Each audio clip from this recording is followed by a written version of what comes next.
जय हरि जय राधा माधव कुंज बिहारी जय राधा माधव कुंज बिहारी गोपी जन वल्लभ गिरिवरधारी गोपी जन वल्लभ गिरिवरधारी गोपी जन वल्लभ गिरिवरधारी जय गोपी जन वल्लभ गिरिवरधारी यशोदानंदन भज जनरंजन यशोदानंदन व्रज जनरंजन यशोदानंदन भज जनरंजन यशोदानंदन व्रज जनरंजन यमुनतीरावनचारी यमुनतीरावनचारी यमुनतीरावनचारी यमुनतीरावनचारी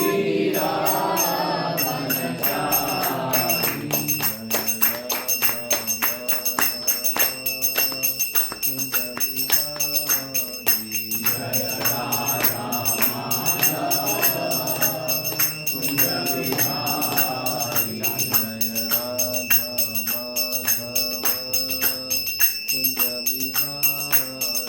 जय राधा माधव कुंज बिहारी जम श्रीपाद परमहंस परिव्राजिकाचार्य अष्टोत्तर सरस्वती श्रीमद अभय चरणारविंद भक्ति वेदांत स्वामी शिल प्रभुपाद की जय। जम श्रीपाद परमहंस परिव्राजिकाचार्य अष्टोत्तर सरस्वती श्रीमद भक्ति सिद्धांत सरस्वती गोस्वामी प्रभुपाद की जय।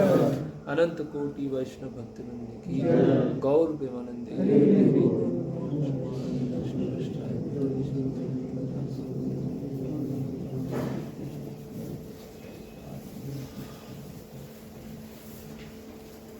ओम नमो भगवते वासुदेवाय ओम नमो भगवते वासुदेवाय ओम नमो भगवते वासुदेवाय ओम नमो भगवते वासुदेवाय ओम नमो भगवते वासुदेवाय ओम नमो भगवते वासुदेवाय ओम अज्ञानतिमिरन्धस्य ज्ञानञ्जनं शलाकया चक्षुरुन्मिलितं येन तस्मै श्रीगुरुवे नमः श्रीचैतन्यमनोभीष्टं स्थापितं येन भूतले स्वयं रूपकदा मह्यं ददाति स्वपदान्तिकं वन्देऽहं श्रीगुरो श्रीपदकमलं श्रीगुरुन् वैष्णवांश्च श्रीरूपं साग्रजातं सहगणरघुनाथान्वितं सजीवं साद्वैतं सावधूतं परिजनसहितं कृष्णचैतन्यदेवं श्रीराधाकृष्णपादान् सहगणललिता श्रीविशाखान्वितांश्च नमः ॐ विष्णुपादाय कृष्णपृष्ठाय भूतले श्रीमते नामिने नमस्ते सारस्वते देवे गौरवाणी प्रचारणे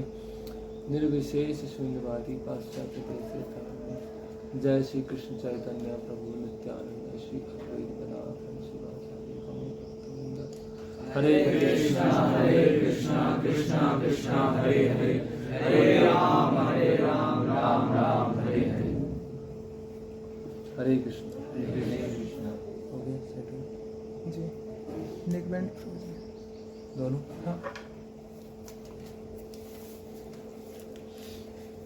तो आज अक्षय तृतीया है ना? एक शुभ दिन है। अक्षय मतलब इसका क्षय नहीं होता, इसलिए आजकल आज के दिन दान देना खासकर, तो ऐसा कहा जाता है कि जो भी दान दिया जाता है उसका कभी क्षय नहीं होता। और आज के दिन चंदन यात्रा प्रारंभ होती है। चंदन यात्रा मतलब भगवान का जो शरीर है उस पर चंदन का लेप लगाया जाता है ना, क्योंकि आज से गर्मी बहुत और बढ़ जाएगी और 21 दिन तक ये चंदन यात्रा चलती है। तो हालांकि भगवान का शरीर सच्चिदानंद है, भगवान का शरीर दिव्य है और भगवान ऐसा नहीं कि किसी गर्मी से या सर्दी से किसी मौसम से भगवान प्रभावित होते हों, लेकिन भगवान अपना ऐसा रूप लेते हैं, ऐसा रोल लेते हैं जिसके माध्यम से अपने भक्तों को अपनी सेवा में लगा सके। तो हालांकि भगवान को तो सेवा की भी आवश्यकता नहीं है। भगवान बोलते हैं पत्रम पुष्पम फलम तोयम यो भक्त्या प्रयच्छति। तो इसी तरह से भगवान ने अपने भक्तों को अपनी सेवा में लगाने के लिए और अपने भक्तों का गुणगान करने के लिए, उनका महिमा मंडन करने के लिए ऐसी लीला की, चंदन यात्रा से संबंधित जो लीला है आज हम वो देखेंगे। और ये आज से प्रारंभ होता है। अधिकतर मंदिरों में ऐसा होता है कि आज भगवान के पूरे जो शरीर होता है उस पर चंदन लगाया जाता है। फिर आने वाले दिनों में केवल जो माथा होता है उस पर चंदन लगाते हैं, और सबसे अंतिम दिन होता है 21वां, उस दिन पूरे शरीर पर लगाया जाता है। और बहुत सारे जैसे दक्षिण भारत में मंदिर है, नरसिंह भगवान के मंदिर है, उन पर भी पूरा लेप लगाया जाता है। तो आप लोग सर्च भी कर सकते हैं, है ना। आज भगवान के स्पेशल दर्शन होते हैं। चंदन कैसा होता है? ठंडक प्रदान करता है। तो इससे संबंधित एक लीला आती है।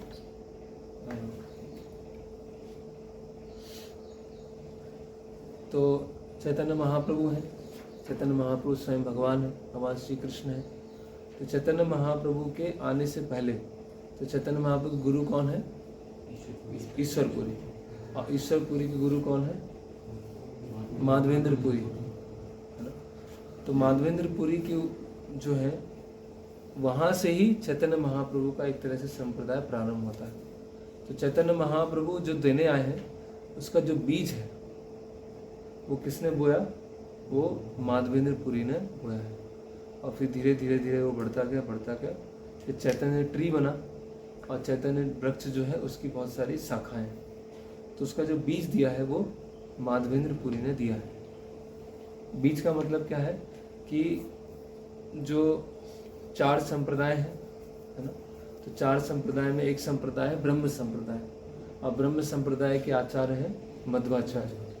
तो मध्वाचार्य की जो लाइन है वहाँ कैसे चैतन्य महाप्रभु उस लाइन से जुड़े हैं, मध्वा संप्रदाय की लाइन से जुड़े हैं, वो प्रारंभ हुआ है माधवेंद्रपुरी से। तो इस्कॉन भोपाल यूट्यूब चैनल पे एक ड्रामा भी है माधवेंद्रपुरी, तो वो चाहें तो आप लोग आजकल जब भी समय मिले तो वो देख सकते हैं, तो वो याद रह जाएगी चीज़ें। तो माधवेंद्रपुरी जो है उनसे जुड़ी हुई है ये चंदन यात्रा, है ना। माधवेंद्रपुरी ने भगवान की सेवा किया, उस सेवा से संबंधित ये चंदन का जब लेप लगाया जाता है भगवान के ऊपर वो जुड़ा हुआ है। तो हालांकि वृत्तांत बहुत बड़ा है ना। तो चैतन्य महाप्रभु जब संन्यास लेके आते हैं, चैतन्य महाप्रभु जब बंगाल से क्या वो पानी लाना था, नहीं हम छोड़ दीजिए। तो चैतन्य महाप्रभु जब संन्यास लेके आते हैं तो संन्यास जैसे बंगाल में लेते हैं, तो बंगाल से पुरी आते हैं, तो पुरी आते समय अलग अलग स्थान पर रुकते हैं। और उसमें से एक स्थान होता है रेमुना, जो आज भी रेमुना स्थान है। बालासोर एक रेलवे स्टेशन है, कोई उड़ीसा से यहाँ पर? हाँ, तो बालासोर रेलवे स्टेशन है, उसके पास में 1 घंटे का रास्ता है, रेमुना जगह है। तो चैतन्य महाप्रभु वहाँ रुकते हैं, और वहाँ पर माधवेंद्रपुरी का जो डिवोशनल सर्विस है, उनकी जो भक्ति है, उसके बारे में अपने भक्तों के साथ डिस्कशन करते हैं। तो वही हम यहाँ पर चर्चा करेंगे। तो बहुत लंबा स्टोरी है, केवल उसका जो बाद का पार्ट है केवल वही चर्चा करेंगे, तो चंदन यात्रा से संबंधित है। तो चैतन्य महाप्रभु माधवेंद्रपुरी के बारे में बताते हैं कि माधवेंद्रपुरी कैसे भक्त हैं जिनकी अयाचक वृत्ति है। अयाचक वृत्ति मतलब किसी से मांगते नहीं, अगर आ गया अपने आप तो उसको ग्रहण कर लेंगे, अगर नहीं आया तो क्या करेंगे? फास्टिंग कर लेंगे, है ना। तो अलग अलग तरह के सन्यासी होते हैं, कुटीचक, बहुदक, है ना, परिव्राजिकाचार्य, परमहंस, है ना। तो उनमें से एक स्तर होता है अयाचक वृत्ति, इसमें वो मांगते नहीं है। तो माधवेंद्रपुरी भ्रमण करते करते करते कहाँ पहुँचते हैं? गोवर्धन पर्वत पहुँचते हैं। और गोवर्धन पर्वत में एक जगह है गोविंद कुंड। तो गोविंद कुंड के पास में वो निवास करते हैं। आप में से जिन्होंने गोवर्धन परिक्रमा की हो तो गोविंद कुंड के पास में वो जगह आती है जहाँ पर माधवेंद्रपुरी गोविंद कुंड के पास रुके थे। किसी कोई गए आप में से? तो याद है आपको गोवर्धन परिक्रमा की? याद नहीं है? ठीक है, अगली बार जाएंगे वहाँ पर। तो वो अभी भी जगह वहाँ पर स्थित है। तो माधवेंद्रपुरी वहाँ पर गोविंद कुंड पर रहते हैं और किसी से कुछ मांगते नहीं है ना, अयाचक वृत्ति है उनका। तो एक दिन क्या होता है कि एक छोटे से जो बालक होते हैं वो उनके पास में आते हैं, कुछ है ना दूध दही ऐसा कुछ सामान खीर लेके आते हैं। तो जब खीर लेके आते हैं तो अपने आप दे देते हैं। तो बताते हैं कि हमारे गांव में पता चला कि कोई सन्यासी हैं वो हमारे गांव में आए हैं, अभी तक उन्होंने कुछ भोजन ग्रहण नहीं किया है। तो हमारे गांव की ऐसा ट्रेडिशन है कि जो भी यहाँ पर आता है भूखा नहीं जाता है। तो मेरी माँ ने मुझे भेजा है यहाँ पर कि खीर लेके जाओ और वो जो सन्यासी आए हैं उनको देना। तो माधवेंद्रपुरी को वो खीर देते हैं और उनकी बातचीत सुनकर उन बालक को देखकर माधवेंद्रपुरी बहुत आकर्षित हो जाते हैं, कितना अच्छा बालक है ना। तो बहुत उनको ऐसे बहुत अच्छा लगता है उनको। तो माधवेंद्रपुरी वो खीर ग्रहण करते हैं और खीर देके वो बालक चले जा चुके होते हैं। तो माधवेंद्रपुरी जब वो खीर खाते हैं तो ऐसी खीर ऐसा लगा कि अभी तक उन्होंने कभी लिए नहीं ऐसा खीर, है ना। और वो बालक है उनके बार बार स्मरण में आ रहा है कि वो बालक कौन था, इतना अद्भुत बालक है ना, इतना सुंदर बालक, उसे फिर से मुझे देखना है, फिर से मिलना है, ऐसे बार बार उनको इच्छा होती है ना।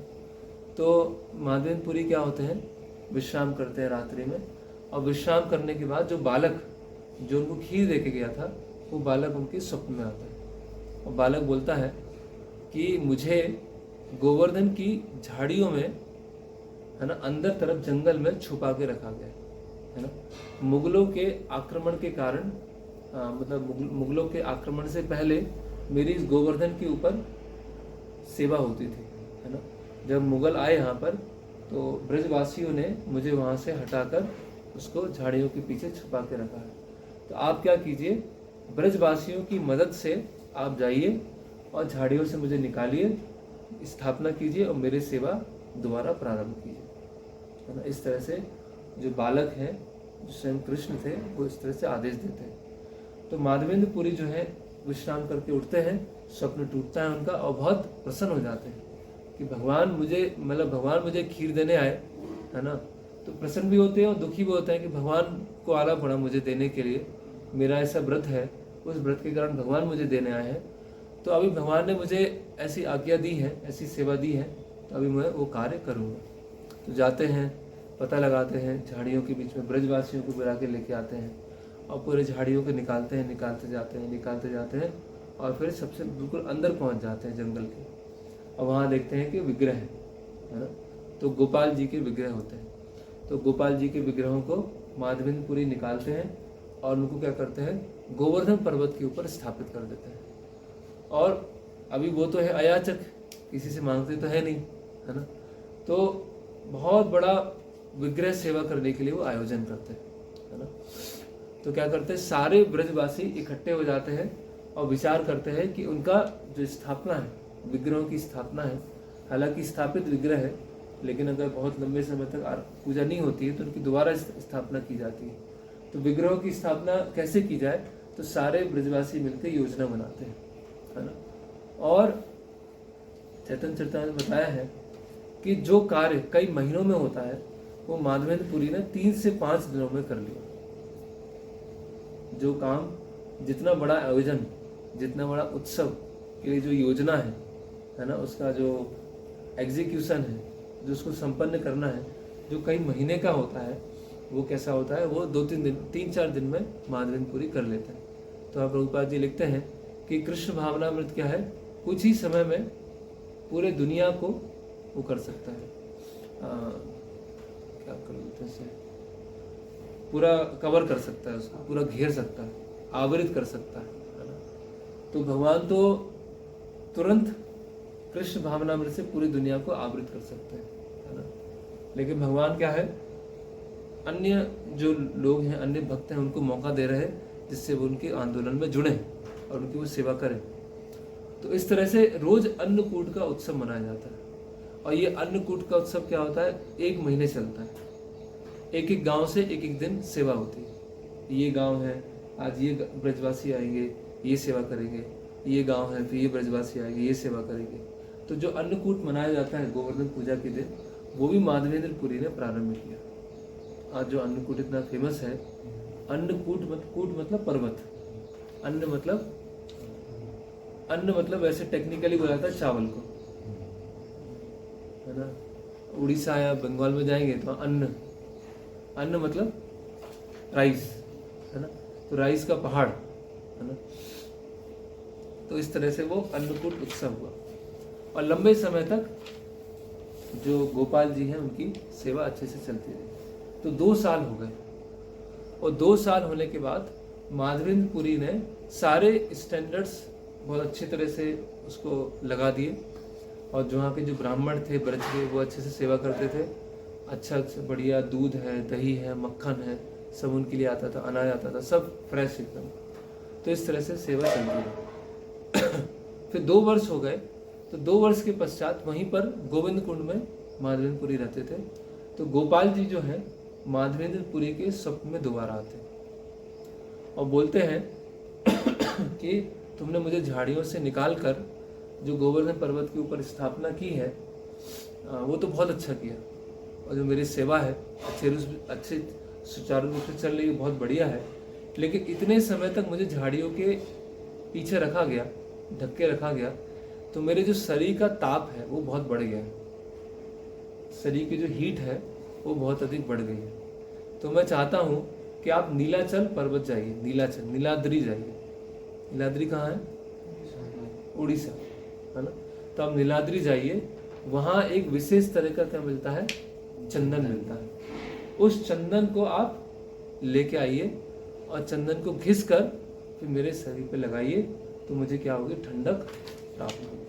तो इस तरह से गोपाल जी आदेश देते। तो यहाँ से हम चर्चा करेंगे कैसे वो आदेश देते हैं। गोपाल कहे पुरी आमार ताप नहीं जाए, मलयज चंदन लेप तबे न जुड़ाए। तो बता रहे हैं, गोपाल जी बोल रहे हैं माधवेंद्रपुरी को स्वप्न में कि मेरे शरीर का जो तापमान है अभी भी घट नहीं रहा है, कम नहीं हो रहा है, तो आप मलय क्षेत्र जाइए, मलयाद्री क्षेत्र जाइए, वहां से चंदन लेके आइए, मेरे शरीर पे लगाइए, जिससे मुझे ठंडक प्राप्त हो।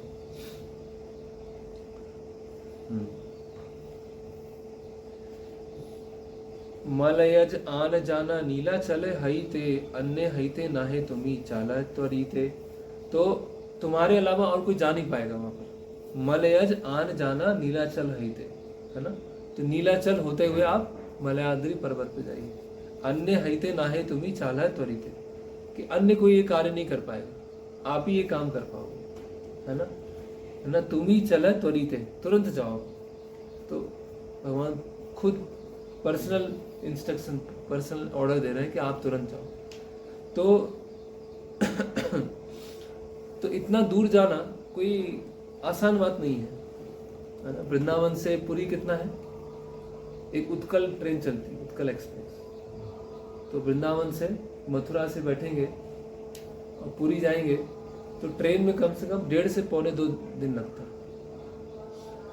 तो उस समय रोड नहीं है, कोई ट्रेन नहीं है, कोई पक्का रास्ता नहीं है कि पक्के रास्ते से बैलगाड़ी से चले जाए। तो करीब 1,500-2 हज़ार किलोमीटर जो है उनको चलते हुए जाना है। कहाँ से? मथुरा से लेकर जगन्नाथपुरी तक, है ना। अगर हमें यहाँ से कोई बोले कि मंदिर जाओ, मंदिर से 1 बाल्टी खिचड़ी लेके आओ, है ना, तो बस अगले दिन बेस छोड़ के चले जाएंगे कि ये थोड़ी करने आए, इतना दूर भेज दिया मुझे, 5 किलोमीटर चलते हुए जा रहा हूँ, है ना। तो कितने 1,500-2 हज़ार किलोमीटर, 1,500-2 हज़ार किलोमीटर अकेले जा रहे हैं, है ना। जंगल है ना।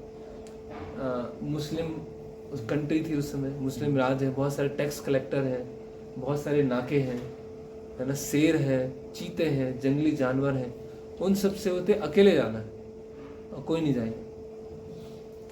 सेवा निर्बद्ध लोक करिला स्थापन, आज्ञा मांगी गौड़ देसे करिला गमन। तो माधवेंद्रपुरी ने सभी ब्राह्मणों को बुलाया और बोला देखो मैं यहाँ से अभी जा रहा हूँ, मलयाद्री नीलाचल जा रहा हूँ, तो आप लोग गोपाल जी का अच्छे से ध्यान रखना और जो जो मैंने स्टैंडर्ड बताए हैं उसके अनुसार डीटी वर्शिप करना, और गोपाल जी के आदेश पर अभी मैं चंदन लेने के लिए जा रहा हूँ। तो ऐसे उन्होंने सेट कर दिया। शांतिपुर आइला अद्वैत आचार घरे, पूरी रे प्रेम देखी आचार आनंद थे अंतरे। तो यहाँ पर एक छोटा सा बड़ी स्टोरी में से एक छोटी स्टोरी आती है कि उस समय जब सब एक जगह से दूसरी जगह जाते थे तो सामान्यतः नदी फॉलो करते थे, नदी फॉलो करते थे कि आप जैसे मथुरा से जा रहे हैं तो कैसे आएंगे, प्रयाग आएंगे, यमुना नदी से होते हुए प्रयाग है ना, फिर प्रयाग से गंगा नदी क्योंकि संगम आ गया वहां पर, तो प्रयाग से होते हुए फिर आप कहाँ आएंगे, बंगाल में आएंगे, और बंगाल से आते हुए फिर उड़ीसा आएंगे। तो इस तरह से रास्ते होते थे कि नदी के रास्ते से लोग ऐसे फॉलो करते करते वहां पहुंचते थे। तो पहले माधवेंद्रपुरी कहाँ पहुंचे, शांतिपुर। तो शांतिपुर कहाँ है, ये वेस्ट बंगाल में, जो नवदीप मायापुर है उसके दक्षिण में शांतिपुर, वहां पहुंचते हैं। और अद्वैत आचार्य कौन है, वो माधवेंद्रपुरी से दीक्षा लेते हैं। ये घटना के बारे में बताया है, हालांकि वो उसमें हम इतना चर्चा नहीं करेंगे। ताहा ठाई मंत्र लैल जतन करिया, चलीला दक्षिणे पुरी तारे दीक्षा दीना। तो अद्वैत आचार्य को माधवेंद्रपुरी ने दीक्षा प्रदान किया और फिर दक्षिण में चलना चालू किया। दक्षिण में मतलब क्यों, वेस्ट बंगाल के दक्षिण में, वेस्ट बंगाल का है ना, क्या हुआ, south west, south west direction में चलना चालू किया, उड़ीसा की तरफ। रे मुनाते कैला गोपीनाथ दर्शन, तारे रूपे देखिला हईले बिहवल मन। तो वहां पर रेमुना में कौन है, गोपीनाथ जी के विग्रह हैं। तो गोपीनाथ जी के उन्होंने दर्शन किए और गोपीनाथ जी की सुंदरता को देखकर वो बहुत आश्चर्यचकित हुए, बहुत आनंदित हुए। नृत्य गीत करी जग मोहन बसीला, क्या क्या भोग लागे ब्राह्मणे पूछीला। तो नाट्य मंदिर होता है, नाट्य मंदिर मतलब जहाँ पे कीर्तन किया जाता है। आप लोग जो आप में से कोई जो यात्रा में गए होंगे, कई मंदिर ऐसे होते हैं कि वहाँ पर गर्भगृह होता है, फिर परिक्रमा मार्ग होता है और फिर एक चबूतरा होता है, बड़ा सा चबूतरा है। उस चबूतरे पे क्या करते हैं, कीर्तन करते हैं, बैठ के कीर्तन करते हैं, नाच के करते हैं। तो उसको क्या बोलते हैं, नाट्य मंदिर। तो वहाँ पर माधवेंद्रपुरी क्या करने लगे, कीर्तन करने लगे, नाचने लगे, गाने लगे, है ना। और वहाँ के जो ब्राह्मण हैं उनसे पूछने लगे कि यहाँ पे क्या क्या ऑफरिंग होता है, यहाँ पे क्या क्या भोग लगाया जाता है ना। सेवा रस वशिष्ठ देखी आनंदिते माने, उत्तम भोग लागे इथा बूझी अनमाने, है ना। तो जब उन्होंने देखा कि गोपीनाथ जी का मंदिर इतना बढ़िया तरह से सेवा हो रही है ना, इतना अच्छे तरह से ऑफरिंग हो रहा है, और वो इससे ये निष्कर्ष पर आए कि यहाँ जो भी भोग लगाया जाता है वो सबसे बेस्ट है, सबसे उत्तम कोटि का यहाँ पर भोग लगाया जाता है ना। तो क्या होता है, जैसे यहाँ भोग लागे सकल आई पूछी वह, तैछे बुझाए भोग गोपाले लगाई। देखिए अब इनको क्या विचार आता है माधवेंद्रपुरी को कि यहाँ पर सबसे बढ़िया तरह का भोग लगता है, तो जैसे ही गोपीनाथ जी को भोग अर्पण होगा और जैसे ही वो निकल के आएगा तो क्या करूंगा, मैं इसको ग्रहण करूंगा और ब्राह्मण से पूछूंगा कि ये आपने कैसे बनाया। तो उन्होंने क्या बनाई थी, वो खीर बनाई थी, ऑफरिंग के लिए ले जाते हैं। तो उनके मन में आता है कि ऐसा ही भोग मैं अपने गोपाल जी के लिए बनाऊंगा, ऐसे मैं पूछूंगा, है ना। एई लागी पूछी लेन ब्राह्मण स्थाने, ब्राह्मण कहिले सब भोग विवरणे। तो ऑफरिंग के लिए चला गया, भोग चला गया, है ना। और फिर क्या हुआ, जो ब्राह्मण है, ब्राह्मण ने सब कुछ बताया कि ये सब खीर कैसे बनती है ना। तो संध्या भोगे लागे क्षीरे, अमृत केली नाम, द्वादश अमृते पात्रे भरी अमृत समान। तो उसका नाम क्या था, अमृत केली। अमृत केली मतलब, केली मतलब नहीं, केला स्वीट राइस, खीर। अमृत केली मतलब अमृत के समान खीर। और द्वादश मिट्टी के पात्र, तो मिट्टी के पात्रों में क्या करते हैं, 12 पात्रों में उनको ऑफर किया जाता है। इसका नाम है अमृत केली, और इसका पूरी दुनिया में क्या नाम है? गोपीनाथ खीर। तो बहुत प्रसिद्ध है गोपीनाथ खीर, और पूरे संसार में ऐसी कहीं खीर कहीं ऑफर नहीं होती। इसकी बहुत खासियत है। जैसे जगन्नाथपुरी मंदिर में जो भोग लगता है और जो लेते हैं, वैसा और कहीं नहीं मिलेगा। चाहे उसमें कितनी साइंटिफिक रिसर्च कर लें, मटके कैसे बनते हैं, लकड़ी कैसे होती है, क्या बनता है, सब रिसर्च हो जाएगी, लेकिन जो टेस्ट आना है वो कहीं नहीं आएगा जो पुरी में आता है। उसी तरह से जो खीर है, जो जिस तरह से वो बनती है ना, क्योंकि उसमें क्या होती है? सेवा भावना होती है। वो सेवा भावना लाना भगवान वो ग्रहण करते हैं, है ना। ऐसा नहीं कि वो बासमती राइस है ना, ये यहाँ से चीनी आई है, यहाँ से बादाम आए, यहाँ पे पिस्ता है, यहाँ से दूध आया है, वो ठीक है, सबसे बेस्ट क्वालिटी। लेकिन जो बनाने वाले हैं उनका जो सेवा भाव है उसके अंदर जाता है, उसको भगवान ग्रहण करते हैं। हेन काले से भोग ठाकुर एला गीला, सुनी पूरी गुसाई किछु मने विचारीला, है ना। तो ब्राह्मण जो है शाम का जो अमृत के लिए है उसको अरेंज किया मटके में, और वो अर्पण करने के लिए वहां पर गए। अयाचिते क्षीर प्रसाद अल्प यदि पाए, स्वाद जानी तैसे खीर को पाले लगाए। अभी उनका व्रत क्या था माधवेंद्रपुरी का? अयाचक वृत्ति। अयाचक वृत्ति मतलब मांगेंगे नहीं, किसी की मांग के नहीं, है ना। अभी लेकिन उनको अच्छा आ गई, है ना। अयाचित क्षीर प्रसाद अल्प यदि पाए, मतलब बिना मांगे अगर मुझे थोड़ा सा मिल जाए। अयाचित क्षीर प्रसाद अल्प यदि पाए, तो बिना मांगे मुझे थोड़ा सा खीर प्रसाद अगर मिल जाए। स्वाद जानी तैसे खीर गोपाले लगाए, तो अगर स्वाद में पता चल जाएगा तो वैसी खीर में अपने गोपाल के लगाऊं। तो बस उनके मन में क्या आ गया? अभी वो आ गया। यही इच्छा लज्जा पाना विष्णु स्मरण कईला, हेन काले भोग सारी आरिते बाजीला। तो जैसे ही उनके मन में आया, भोग लगने खीर गई, उनके मन में आया कि मैं थोड़ा सा मैं स्वाद ले लूं, तो उससे उनके मन में क्या हुआ? बहुत दुख हुआ कि मैं कैसे सोच सकता हूँ भगवान को।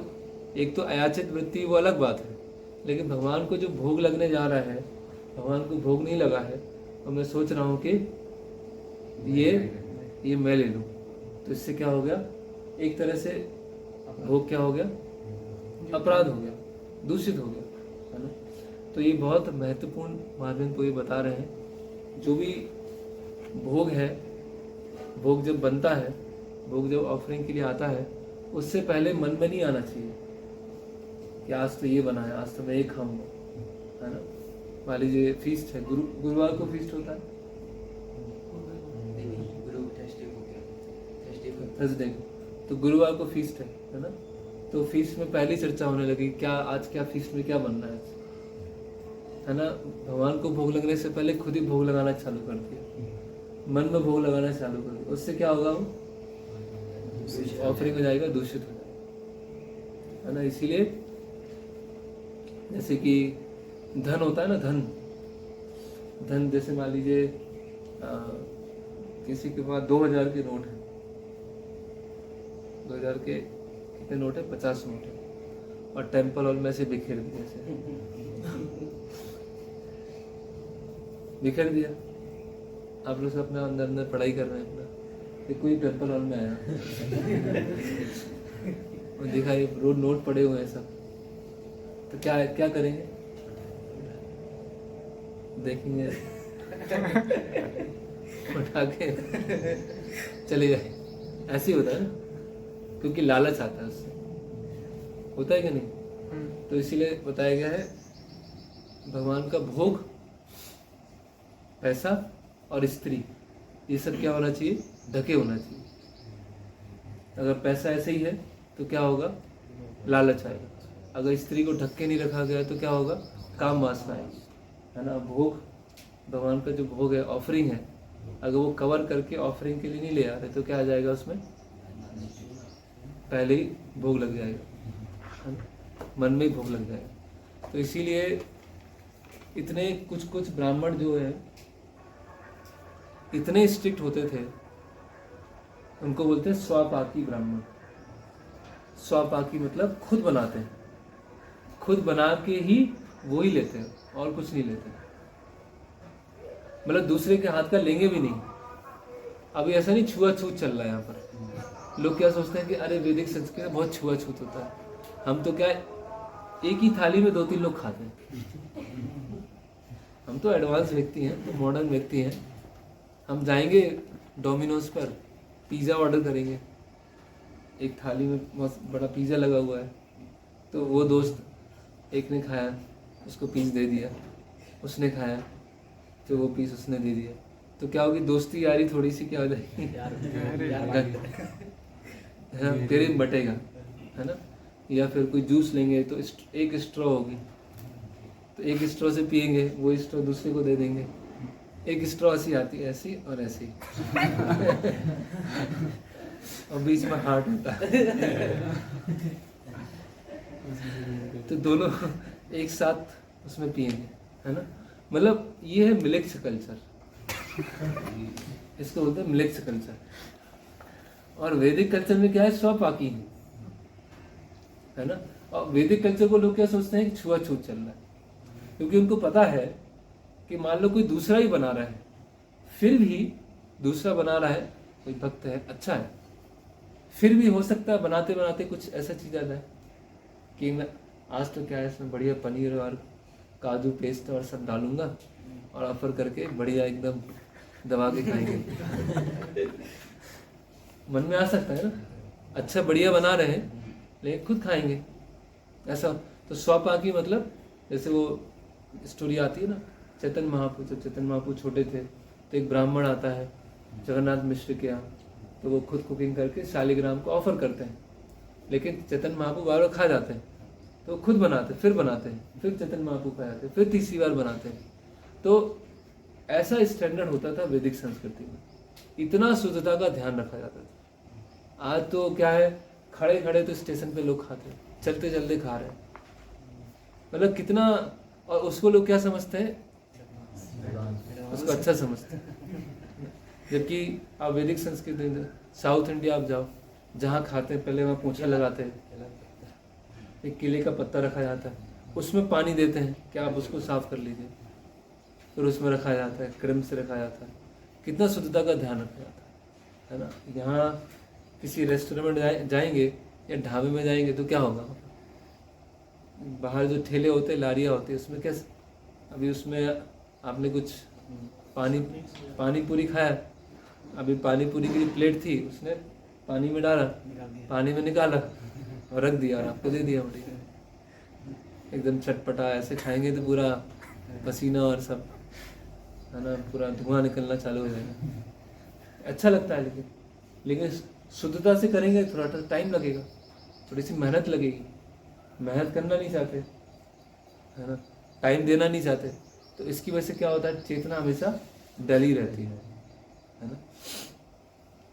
और कई ब्राह्मण ऐसे होते थे, कई ब्राह्मण ऐसे भी हैं, कई भक्त ऐसे होते हैं, उनका खुद का नियम होता है कि जो हम बनाएंगे भगवान के लिए वो हम खुद नहीं लेंगे, तो वो कभी भावना आएगी नहीं। जैसे कई मंदिरों में ऐसा करते हैं, कई भक्त खुद की ऐसा वॉल लेते हैं कि हम जो भगवान के लिए बना रहे हैं बेस्ट से बेस्ट बनाएंगे, सबसे बढ़िया बनाएंगे, लेकिन हम खुद नहीं लेंगे, हम अपना सिंपल ले लेंगे कुछ। तो उससे उनके मन में कभी आएगी नहीं भावना कि मैं बना रहा हूँ तो ये कभी दूषित हो सकता है, तो भगवान को मैं दूषित ऑफरिंग नहीं दूंगा। तो ऐसे ऐसे कड़े कड़े नियम होते थे वैदिक संस्कृति में, जिसको लोग आज इमेजिन भी नहीं कर सकते, उसको सोच भी नहीं सकते आज। और अगर कोई सोचता भी है तो उसमें क्या लेके आता है कि अरे ये तो पता नहीं कैसे होते थे वैदिक संस्कृति के लोग। तो इसीलिए माधवेंद्रपुरी के मन में क्या विचार आया कि अगर मैं लूँगा, है ना, तो अगर, है ना, बिना मांगे अगर कोई मुझे दे दे और देने के बाद क्या होगा, वो उसका मैं स्वाद लूँगा, उनकी भावना अच्छी है, लेकिन फिर भी वो क्या सोच रहे हैं कि नहीं, मुझे इस तरह से नहीं लेना। इसीलिए ये बहुत इम्पोर्टेंट है। धीरे धीरे अभी आपके सबके घर में अलग अलग कंडीशन होगा, हो सकता है कुछ लोगों के घर में माता पिता स्वीकार कर रहे होंगे, कुछ लोग नहीं स्वीकार कर रहे हैं, कुछ लोग स्वीकार कर लेंगे, कुछ लोग तक कभी स्वीकार नहीं करें, अलग अलग परिस्थिति है। अगर ये ऐसा सिस्टम घर में बना पाए कि कुछ पता नहीं क्या बनना है, जिनको बनाना है उनको पता है, और सबसे बढ़िया से बढ़िया बनाएंगे, ढक के ले जाएंगे, भगवान को ऑफर करेंगे, और फिर अगर वो हमने ग्रहण किया तो आप देखिए कितना फास्ट प्रगति होगा, कितना रैपिड एडवांसमेंट होगा, क्योंकि उसमें पूरा का पूरा क्या है, सेवा भावना है। जैसे कभी आप पूछते हैं ना, घर पे जाते हैं तो मम्मी पूछती है क्या बना है तुम्हारे लिए आज, क्या खाओ, ऐसे बोलते हैं ना, क्या खाओ, क्या मन पसंद क्या बना है तुम्हारा।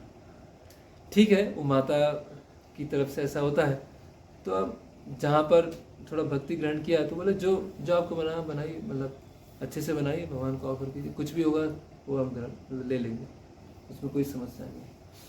तो वो बहुत इम्पोर्टेंट, क्योंकि जो हम खाते हैं वही हम बन जाते हैं।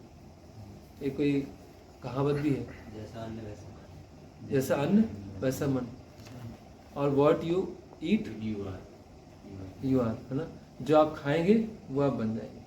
तो खाने का क्या होता है, इतना महत्व होता है ना। इसीलिए पहले ये सब होटल या ढाबे वगैरह नहीं होते थे, है ना। ढाबे में तो क्या होता है कि उसमें फ्लेवर होता है। कौन सा फ्लेवर होता है, स्वेट, पसीना फ्लेवर पसीने का फ्लेवर डाला जाता है ना। जब वो स्वीट बनाए जाते हैं तो स्वीट में स्पेशली पसीना फ्लेवर होता है, और गर्मियों में तो उसका फ्लेवर बढ़ जाता है। तो जलेबी बनाते हैं लोग, है ना, या जलेबी है या इमरती, वो सब बनाते हैं तो इस तरह से करके ऐसे डालते हैं। और कढ़ाई में क्या आता है एकदम से, तो बोलते अभी कढ़ाई गर्म हो गई, उसमें जलेबी निकालना चालू कर, और फिर वो फ्लेवर लेकर, है ना। तो बहुत ही दूषित। अगर हम पूरा वो है, क्या होता है, बफेलो, भैंस, तो भैंस क्या होती है, पानी में पड़ी रहती है। एक गौशाला गए थे हम लोग, तो बता रहे थे कि उनके भैंस भी थी, गाय भी थी। उन्होंने बताया भैंस का दूध तो हम लोग नहीं लेते, तो वो भैंस जो थी एक पानी में जाके बैठ गई। सुबह 9-10 बजे बैठी, बोले कब उठेगी, 5 बजे उठेगी। बोले उसको कितना भी डंडा मारो, कितना भी डराओ, हिलती नहीं है। तो अगर भैंस जैसी चेतना है, तो अगर इधर उधर का खाओगे तो आपको फर्क नहीं पड़ेगा, फर्क नहीं पड़ेगा। इतना डल हो चुका है वो सिस्टम, इतना डल हो गया, कुछ भी खा लो सब पचा जाएंगे और पता ही नहीं चलेगा।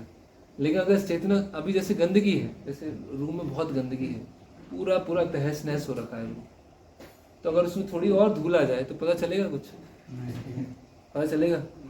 थोड़ा और कुछ और टूटा फूटा डाल दिया तो पता चलेगा कुछ नहीं, ऐसे ही पड़ा हुआ है, कोई दिक्कत नहीं।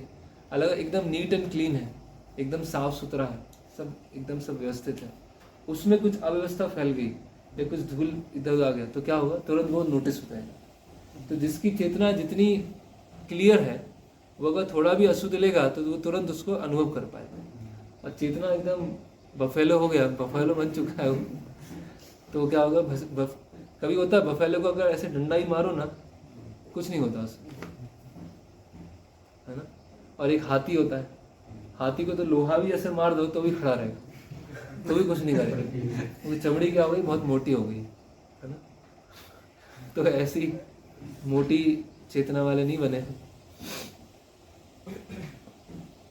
ओके, फिर क्या होता है, आरती देखिया पूरी कैला नमस्कार, बाहिरे आइला करे किछु ना कहिला आर।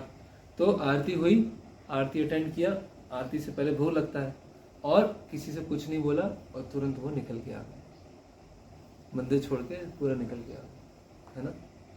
आयाचित वृत्ति पूरी विरक्त उदास, आयाचित पाइले खान नाहे उपवास। तो बता रहे हैं कि आयाचित वृत्ति है, विरक्त है, और किसी से वो कुछ ग्रहण नहीं करते हैं, है ना। लेकिन उनके मन में ये चीज़ आया तो उनको बहुत बुरा लगा इससे कि मैंने ऐसा क्यों सोच लिया। इसीलिए वो वहाँ पर रुके नहीं, मंदिर में रुके नहीं, और मंदिर छोड़ के वो बाजार मार्केट प्लेस में वहाँ पर चले गए कि मैंने कितना बड़ा अपराध कर लिया। जो भगवान को भोग लगने वाला था, मैंने अपने सोच लिया, जबकि वो गोपाल जी के लिए सोच रहे थे। तो ये बहुत महत्वपूर्ण विषय है। चैतन्य महाप्रभु बोलते हैं, विषयी अन्न खाइला मलिन होए मन, मलिन होए मन ना होए कृष्ण स्मरण। अगर विषयी लोगों का अन्न हम खाते हैं तो क्या हो जाएगा, मन क्या हो जाएगा, मलिन हो जाएगा। और मलिन मन हो जाएगा तो हम कृष्ण का स्मरण नहीं कर पाएंगे, है ना। जैसे ट्रेन में जब जाते हैं, ट्रेन में घर, आप लोग घर जाते होंगे या कभी यात्रा में जाते हैं, तो बहुत सारे लोग आते हैं ना, सुबह 5 बजे से चाय चाय चाय चाय चालू हो जाता है, ऑमलेट ऑमलेट ऑमलेट ऑमलेट वो चालू कर देते। और आप देखिए ट्रेन में लोग 2 चीज़ें करते हैं, अगर ध्यान से आप ऑब्जर्व करेंगे, एक तो सोएंगे और खाएंगे, हाँ, और फ़ोन चलाने लगे। और एसी में जाएंगे तो सोते ही रहेंगे वो, सोना खाना सोना काम, यही जीवन चलेगा। तो आजकल के लोगों की जीवन शैली है, मतलब आप देखिए जैसे लोग बोलते हैं ना, जोमेटो पे बुक किया तुरंत आ गया, डोमिनोज। जब मैं कॉलेज में था तो उस समय ये डोमिनोज आया था, उसकी शुरुआत थी डोमिनोज की।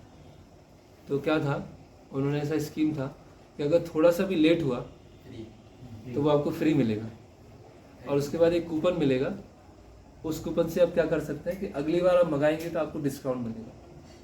तो जो मेरे सो कॉल्ड फ्रेंड थे उस समय, तो और डोमिनोज के सेंटर कुछ दूर दूर थे ऐसे बड़ौदा में, तो उसका रूम बहुत दूर था, है ना। तो वो पता नहीं कुछ टेक्निक सीख लिया होगा, तो मंगाता था और वो 5 मिनट लेट ही हो जाता था। तो कई बार उसे फ्री का ही पिज्जा, फ्री के पिज्जा ही से उसका जीवन चल रहा था। फिर धीरे धीरे आदत पड़ गई तो वो स्कीम उन्होंने फिर हटा दिया, फिर वो पैसा कमाना चालू किया। तो कहने का मतलब क्या है कि लोग इसे प्रगति समझते हैं कि तो घर पे ही खाना आ गया, एक डायल किया, एक SMS किया, खाना आ गया। लेकिन आप अगर वहाँ जाके आप देखेंगे तो बहुत मुश्किल है, खा नहीं पाएंगे आप। अगर जैसे वो बनाते हैं, जो हाइजीन मेंटेन करते हैं, उसको हमने देख लिया तो खा नहीं पाएंगे। और वो खा के कैसे हम भगवान के बारे में क्या, हम गीता क्या समझ में आएगी, कुछ समझ में नहीं आएगा। बस काम वासना चलेगी उसमें, दिन रात सुबह शाम बस काम वासना और लोभ, काम और लोभ वही चलता रहेगा। तो यहाँ बताया है कि फिर आगे बताया रहा है, ग्रामेरे शून्य हाटे वासी करेन कीर्तन, ईथा पुजारी कैला ठाकुर सयन।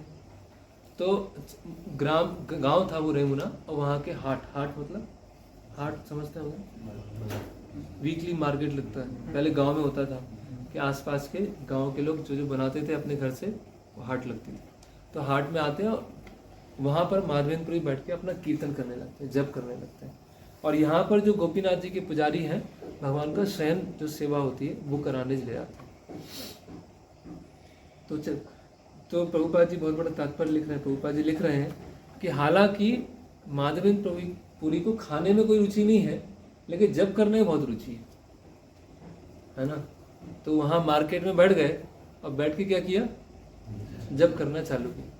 और कैसे जप कर रहे हैं, जैसे कोई एक नया व्यक्ति जप करता है वैसे जप कर रहे हैं। नया व्यक्ति मतलब बहुत उत्साह से करते हैं ना, जब नए नए आते हैं तो पूरा हरे कृष्ण कृष्ण कृष्ण पूरा एकदम ध्यान से करते हैं। तो जब कुछ महीने बीत जाते हैं तो नींद आना चालू हो जाती है, झोंके लगने चालू हो जाते हैं। नए बहुत ध्यान से करते हैं ना, उत्साह के साथ करते हैं। तो यहाँ लिख रहे हैं, although Madhavenpuri was not interested in eating and sleeping, his interest in chanting the Mahamantra was as acute as if he was aspiring transcendentalist rather than a Paramhans। तो किस तरह से व्यवहार कर रहे हैं, जैसे एक साधक हो, ना कि परमहंस की तरह व्यवहार कर रहे हैं। निज कृत्य करी पुजारी कैला शयन, स्वप्ने ठाकुर आशीला बलीला वचन। तो शयन कर दिया, पट बंद हो गए, और पुजारी जी अपने जाके विश्राम कर रहे हैं। और पुजारी जी के स्वप्न में कौन आए, गोपीनाथ जी। और क्या बोले गोपीनाथ जी, उठा पुजारी कर द्वार विमोचन, चीर एक रखी आची सन्यासी कार।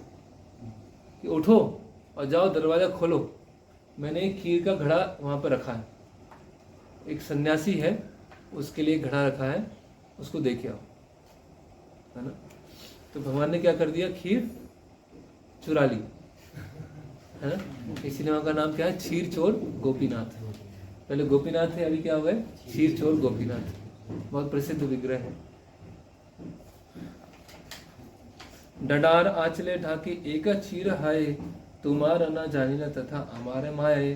तो क्या बोलते हैं कि पर्दे के पीछे मैंने खीर छुपा के रखी है और मैंने ट्रिक करके क्या किया है, तुमको पता नहीं चला, और मैंने 12 में से एक घड़ा निकाल लिया और वहाँ पे छुपा के रखा है। जाओ पर्दा खोलो, वहाँ पर दरवाजा खोलो और खीर लेके आओ। माधवपुरी सन्यासी आछे हाटे टेबा सीला, तहाँ ते क्षीर शीघ्र दे लाना। तो क्या होता है कि उठो खीर लो, और बाजार में एक सन्यासी बैठे हुए हैं जिनका नाम है माधवेंद्रपुरी, है ना, उनके जाके आप खीर जाके दे दो। तो देखिए भगवान कैसे कैसे आदान प्रदान करते हैं, है ना। और उनका स्वप्न क्या है, स्वप्न से वो उठते हैं और तुरंत उठते हैं, और उठने के बाद स्नान करते हैं, विग्रह रूम में जाते हैं, वहाँ पर दरवाजा खोलते हैं। दरवाजा जो जैसे विग्रह ने बताया था, इस कोने में जाइएगा, पर्दा खोलिएगा, तो पुजारी दरवाजा खोलते हैं, पर्दा खोलते हैं और साइड में जाते हैं, तो वहाँ पर एक खीर का पात्र रखा होता है। द्वार दिया ग्रामे गेला से ही क्षीर लाना, हाथे हाथे बुली माधवपुरी के खाने। तो वो चिल्ला चिल्ला के पूछने लगे, कौन है माधवेंद्रपुरी, कौन है, तुम्हारे लिए खीर लेके आओ। भगवान ने तुम्हारे लिए खीर चुरा के रखी, भगवान ने तुम्हारे खीर रखा है, कौन है वो माधवेंद्रपुरी, कौन है इतना भाग्यशाली, है ना। क्षीर लहे ए जार नाम माधवपुरी, तुमा लागे गोपीनाथ क्षीर कैला चूरी। तो तुम्हारे लिए भगवान ने चोरी करिया, है ना। कौन है ऐसे इतना भाग्यशाली माधवेंद्रपुरी, कौन है ना। तो प्रभुपाद जी बहुत बड़ा तात्पर्य लिख रहे हैं चोरी के ऊपर, कि कैसे भगवान चोरी करते हैं और चोरी करके भी क्या हो जाते हैं, प्रसिद्ध हो जाते हैं। क्षीर लाना सुखे तुम्ही करह बखाना, तुमा सम भाग्यवान नाही त्रिभुवन। तो बता रहे हैं कि आप खीर ग्रहण कीजिए, और है ना, तुम्हारे समान पूरे 3 लोक में इतना कोई भाग्यशाली नहीं है कि भगवान ने ही आपके लिए खीर चुरा के रखा। तो कहने का मतलब क्या है, आगे हम बस पहुंच रहे हैं। एति सुनी पूरी गोसाई परिचय दीला, क्षीर दिया पुजारी तारे दंडवत हईला। तो खीर दिया, माधवेंद्रपुरी ने ग्रहण लिया उसको, और जो ब्राह्मण थे उन्होंने प्रणाम किया, है ना। तो ब्राह्मण जो थे गोपीनाथ जी के व्यक्तिगत सेवक थे, लेकिन भक्ति में इतने उन्नत थे कि जब उन्होंने देखा, उनको ऐसा अपने में अहंकार नहीं था कि मैं देखो गोपीनाथ जी का पुजारी हूँ। उन्होंने माधवेंद्रपुरी की भक्ति को देखकर, माधवेंद्रपुरी को जो खीर मिला उसे देखकर सबसे पहले उन्होंने माधवेंद्रपुरी को दंडवत प्रणाम किया। कितने महान भक्त हैं कि जिनके लिए भगवान ने ऐसा कार्य किया, है ना। और उन्होंने खीर ग्रहण किया। खीर ग्रहण करने के बाद, है ना, उनको अष्ट सात्विक विकार आने लगे उनके शरीर में। और यहाँ बताया जा रहा है खीर ग्रहण करने के बाद वो जो पात्र था, मिट्टी का पात्र, उसको उन्होंने तोड़ के उसको पूरा ऐसे उसका चूर्ण बना लिया और उसको अपने कपड़े में रख दिया। तो जब भी वो कुछ भी प्रसाद ग्रहण करते थे, वो मिट्टी का थोड़ा सा लेते थे, उसमें मिक्स करते थे और उसको ग्रहण करते थे। ऐसा उन्होंने मिट्टी का वो, क्योंकि भगवान ने चुराया है, तो मिट्टी भी वो प्रसादी है, तो मिट्टी को वो लेना चालू करी। और इससे क्या हुआ, उनकी प्रसिद्धि बहुत फैल गई। वो चुपचाप रहते थे, अयाचक वृत्ति थी, किसी से मिलते जुलते नहीं थे। लेकिन क्या हुआ, भगवान के भक्त जो होते हैं प्रसिद्धि नहीं चाहते हैं, लेकिन भगवान उनके पीछे प्रसिद्धि भेज देते हैं, है ना। तो सांसारिक लोग क्या है, प्रसिद्धि चाहते हैं, प्रसिद्धि मिलती बहुत मुश्किल से है, अगर मिल भी जाती है तो बाद में चली जाती, खत्म हो जाती है ना। लेकिन भगवान के भक्त क्या प्रसिद्धि नहीं चाहते हैं, लेकिन प्रसिद्धि उनकी सेवा करने के लिए पीछे पीछे जाती।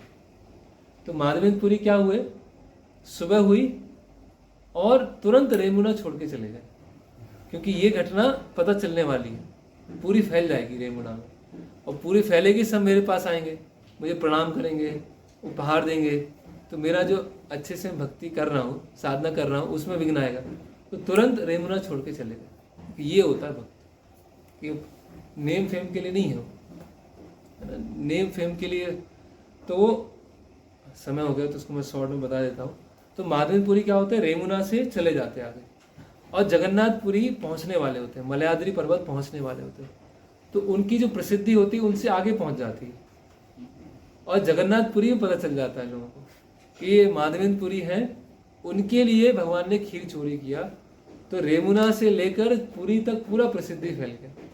तो जैसे ही माधवेंद्रपुरी जगन्नाथपुरी पहुंचते हैं, उससे पहले लोगों को पता चल जाता है ये माधवेंद्रपुरी, और सब उनको आदर सत्कार और प्रणाम करना, दंडवत प्रणाम करना, और सब राजा भी इतने सोचने लगते हैं कि अरे माधवेंद्रपुरी आ गए और इन्होंने इतना ऐसा कार्य किया है। तो माधवेंद्रपुरी क्या सोचते हैं कि अभी उनकी इतनी ख्याति हुई है, प्रसिद्धि हुई है, तो राजा से रिक्वेस्ट करते हैं कि ठीक है, आप कुछ सेवा करना चाहते हैं ना, तो आप मुझे चंदन दीजिए, नीलाद्री जो पर्वत का चंदन है वो दीजिए, और पेपर इशू कीजिए। तो जब मैं यहाँ से जाऊँगा, लौट के वृंदावन पहुँचूँगा, तो बहुत सारी चुंगी आएंगी, बहुत सारे टैक्स कलेक्टर आएंगे, बहुत सारे मुस्लिम गांव आएंगे, तो मैं पेपर दिखाऊंगा कि ये मैं उड़ीसा से आ रहा हूँ, है ना, ये चंदन है और ये राजा की अनुमति है। तो राजा ने क्या किया कि हाँ, है ना, करीब 40 किलो चंदन था, और पेपर रिलीज़ किया, पेपर माधवेंद्रपुरी को दिया, बोला कि ठीक है, और माधवेंद्रपुरी ने क्या किया, चंदन को उठाया, और चंदन को उठाते उठाते उठाते वृंदावन की तरफ रवाना हो गए। तो उस प्रसिद्धि को, उस फेम को माधवेंद्रपुरी ने क्या किया, भगवान की सेवा में लगाया। चलो राजा फेवरेबल है, राजा से एक कार्य कराते हैं, चंदन लेते हैं, पेपर लेते हैं, और फिर आगे निकले। फिर माधवेंद्रपुरी चलते चलते चलते कहाँ पहुँचे, रेमुना पहुँच गए। और जब रेमुना पहुँचे, काफ़ी लंबा स्टोरी है, जब रेमुना पहुँचे तो पहुँचने के बाद जो वृंदावन में गोपाल जी थे, अभी तीसरी बार उनके स्वप्न में आए। पहली बार कब आए, झाड़ियों के पीछे, दूसरी बार कब आए, चंदन के लिए, और तीसरी बार अभी आए। बोले आए, वो बोलते हैं कि माधवेंद्रपुरी, मैं आपकी सेवा से बहुत प्रसन्न हूँ, आपने अपना सुख दुख का परवाह किए बिना, डर का परवाह किए बिना इतना दूर चलते हुए आप यहाँ पर आए, आपने इतना भारी चंदन लिया, उसको लेते लेते लेते आप वृंदावन की तरफ आ रहे हैं, तो रेमुना में आप रुक जाइए, चंदन को घिसिए, और वहाँ पे जो गोपीनाथ जी हैं उनके विग्रहों को लगा दीजिए। तो गोपीनाथ जी के विग्रहों को अगर चंदन लग जाएगा तो मेरे शरीर को भी ठंडक पहुँच जाएगी, क्योंकि गोपीनाथ जी और मैं दोनों अभिन्न हैं। तो फिर वो चंदन को घिसकर, चंदन का लेप लगाकर गोपीनाथ जी के विग्रहों को लगाया जाता है, और गोपाल जी की सेवा वहाँ से हो जाती है, और फिर आजीवन माधवेंद्रपुरी रेमुना में ही निवास करते हैं, और वहीं पर उनकी समाधि है, वहीं रहते हैं। तो इस तरह से ये चंदन यात्रा तब से चालू हुई या उससे पहले चल रही थी, लेकिन माधवेंद्रपुरी का एक विशेष योगदान है इस चंदन यात्रा में, और उनके कारण ये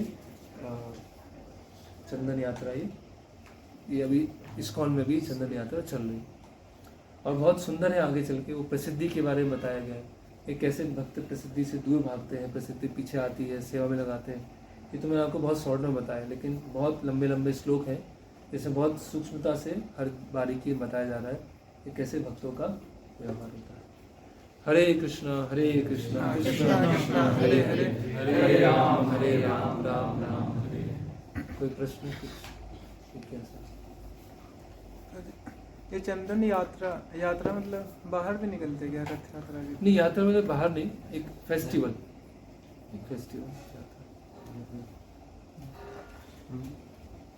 जब लास्ट में माधवेंद्रपुरी जी ने जब राजा से चंदन की लकड़ियाँ मांगी तो अयाचित नहीं था जब मांगा? नहीं, भोजन ग्रहण करना, जो प्रसाद ग्रहण करते हैं उसके लिए आयाचक लगती है, वो उसके लिए नहीं था? नहीं, उसके लिए नहीं, वो तो सेवा के लिए आए थे। अच्छा, सेवा के लिए मांगा। वो तो लकड़ी लेने आए थे चंदन का। वृंदावन नहीं गए? हाँ, वृंदावन नहीं गए। उन्होंने बोला कि आप वृद्ध हो गए हैं, आप इधर ही लीजिए, गोपीनाथ जी की सेवा करेंगे तो मेरी सेवा हो जाएगी। अभी जो विग्रह है, श्रीनाथ जो विग्रह है, वो भी नाथ द्वारा में राजस्थान में, पहले गोवर्धन में थे और अभी मुगल आक्रमण दोबारा हुआ और उनको जो जयपुर है, उदयपुर के राजा, उनको वहाँ पर श्रीनाथ जी हैं, उदयपुर के पास में है। गए हैं कोई आप में से कि वहाँ कोई किसी का प्रश्न? कौन से लगाना? ब्लू। दोनों ब्लू हैं। हाँ ये हरे कृष्णा, हरे कृष्ण। हाँ हाँ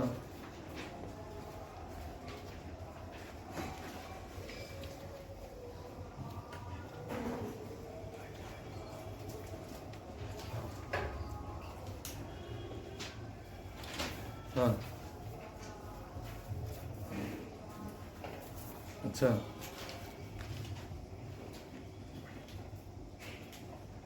एक मिनट मैं आपको बताता हूँ। एक मैसेज कल आया था। तो प्रश्न ये है कि कहीं गांव में 5 घड़े रखे जाते हैं, उसमें अक्षत चावल रखा जाता है और उसके बाद उसमें पानी भरते हैं। और पानी भरने के बाद जिस घड़े का पानी सबसे ठंडा होता है उससे पता चलता है कि इस महीने में सबसे अधिक बारिश होगी। ऐसा हो सकता है, पहले ऐसे बहुत सारी लोगों को वैदिक टेक्निक पता होता था कि बादलों को देख के पता लगा सकते थे कौन से बादल हैं, है ना। तो वो सही हो सकता है, ऐसा नहीं है कि ऐसे बहुत सारी विधियाँ होती थी, सूक्ष्म विज्ञान होता था जिसके माध्यम से प्रकृति में क्या क्या होने वाला है उसका वो एक स्तर पर प्रेडिक्शन कर सकते थे।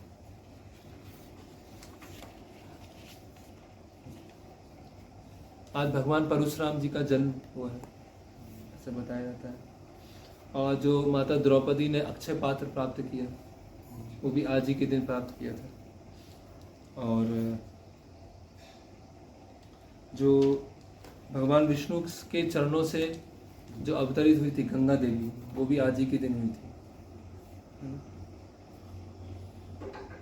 और ऐसा बताया जाता है कि आज ही के दिन युग प्रारंभ होता है। सतयुग प्रारंभ है या त्रेता युग है, द्वापर युग है, नया युग प्रारंभ होता है। और इसी दिन महाभारत काव्य की रचना प्रारंभ हुई थी। तो इस तरह से अक्षय तृतीया और दान का बहुत महत्व है। ओके, हरे कृष्ण।